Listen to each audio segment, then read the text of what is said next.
చేతితోనే దీనికి ఫామ్ చేసుకోగలరామ్మా? ఎవరైనా చేయగలరా?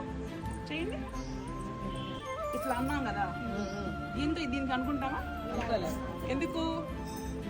మనకి మనకి ఒకదానికి సహకారం లేకుంటే మనం బతకలేము కదా.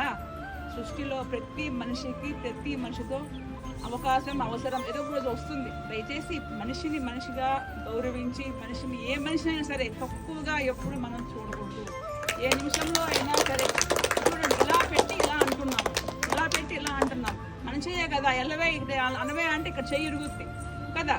సో ఎప్పుడు కూడా గుర్తుపెట్టుకోండి, బేసిక్ గుళ్ళో ఉన్న దేవుడు మనిషి చేసిన బొమ్మ కాదు. అందరూ దేవుడు చేసిన మనిషి. మనం ఆషామాషి వ్యవహారం కాదు. ఆయన ఇష్టంతో, కష్టంతో నువ్వు పుట్టాలి అని మనల్ని పుట్టించాడు. అటువంటి మహత్తరమైన మనిషి అనేవాడు. కాబట్టి దయచేసి